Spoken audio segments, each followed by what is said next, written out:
આજે મિત્રો એક અનોખા વિષય સાથે આપણે મળ્યા છીએ। સૌરાષ્ટ્રની ધરતીનો એક ખમીરવંતી બારવટીયો એટલે વીર રામવાળા બાપુ વાવડી। ઈસવીસન 1914ના મહા મહિનાનો એ દિવસ જૂનાગઢની પ્રજા જ્યારે સાંભળશે ત્યારે એમની આંખો ખૂણા જરૂર ભીના થઈ જશે। અમરેલી, ધારી, ખાંભા જેવા ગાયકવાડી ગામોને થરથર કંપાવનારા સૌરાષ્ટ્રના ધરતીના ઉજાળા સપૂત રામવાળાનો અંતિમ દિવસ હતો। અને મિત્રો, સૌરાષ્ટ્રની પ્રજા એના ખમીરવંતા તાલાનો ઇતિહાસ જાણે જ છે। અમરેલી ગાયકવાડી તાંબાના વાવડી ગામના કાળાવાળાનો એકનો એક દીકરો રામવાળો સરકારને શાહુકારોના જલમ સામે બહારવટે ચડીને સૌરાષ્ટ્રની ધરણીને ધમરોળી રહ્યો હતો। ત્યારે તેણે ખીજડીયા ગામ ભાંગ્યું ને એક પ્રજાને ફોલી ખાનાર વાણિયાનો પટારો એક પાટો મારતા વેચ ભાંગી નાખ્યો અને લાકડાનો પટારામાં રહેલ ખીલી તેના ડાબા પગમાં ખૂંપી જાય છે। અને મિત્રો, એક ખીલી લાગવાથી રામવાળાનો પગ પાકે છે।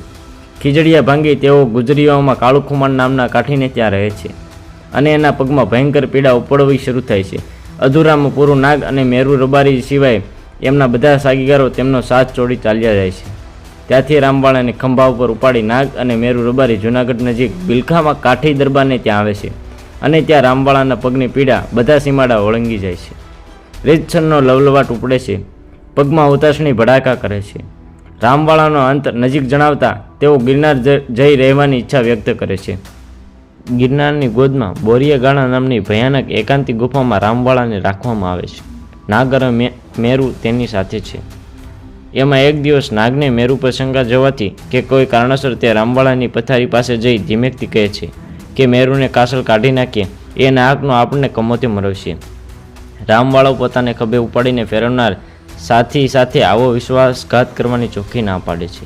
પણ હાય રે કમનસીબી, આ વાત ગુફાની બહાર લપાઈને મેરુ સાંભળી લે છે। એના અંગે અંગમાં લાય વ્યાપી જાય છે। બીજે દિવસે એટલે મહાસુદ ત્રીજના દિવસે મેરુ પોતાની ચાલ ખેલે છે। તે નાગને કહે છે કે હવે બોરિયાગાળા તરફ માલધાવરીઓની અવરજવર થવાથી બીજી જગ્યા ગોતવી પડશે। બંને નવા ઠેકાણાની શોધમાં જાય છે। પાછા ફરતા બપોર થઈ ગયેલ હોય છે। બંને એક ઝાડને સાંયે વિસામો લેવા રોકાય છે। નાગને ઊંઘ ચડી જાય છે। એ વખતે ઊંઘવાનો ડોળ કરતા મેળુ હળવેકથી નાગને ભરેલી જામગરીવાળી બંદૂક ઉપાડી નાગને વીંધી નાખે છે અને સીધો જૂનાગઢ આવી મોહબ્બત ખાનની ફોજને કહે છે કે રામવાળો બોળિયાગાળામાં છે, સાથે કોઈ નથી। એની બંદૂકમાં એક ભડાકો થાય એટલી જામગરી છે। 50 સૈનિકો ત્વરિત તૈયાર થઈ ચાલી નીકળે છે।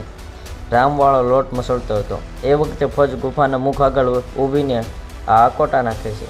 રામવાળો મેરુને રામખોરી સમજી જાય છે। ફોજને પડકાર ફેંકે છે કે માનું ધાવણ ધાવ્યા હોય તો અંદર ચાલી આવો, હું એક છું અને બંદૂકમાં જામગરી પણ એક છે। પણ કોઈ પછી બચ્ચો ગુફામાં પગ દેવાની હિંમત કરી શકતો નથી। સૈનિક બાવળના ડાળાનો ઢગલો ગુફા આગળ કરી ગુફા બંધ કરી દેશે, પછી તેમાં આગ ચાપી દેશે। અંદર રહેલો નરેશ્વર અભિમન્યુ બફાવા લાગે છે। અંતે આ લવકારા સહન ન થતા તલવારને ટેકે તે બહાર કૂદે છે અને પોતાની બંદૂકની એકમાત્ર ગોળી સામે ઊભેલા સૈનિકની છાતીમાં ઠોકે છે। ત્યાં જ એક સમાટે 50 બંદૂકો ગરજે છે અને શિયાળીઓ ભેગા થઈને એક લાચાર સિંહનો શિકાર કરે છે। આમ ગિરનારનો એક બોરિયો ગાળો સૌરાષ્ટ્રની ધરતીના નરવાહને ભોગ લે છે। હજી પણ એ બોરિયો ગાળો રામવાળાની કંઈક યાદો સંગ્રહી અને નરબંકાના મંદિર સમાન બેઠો છે।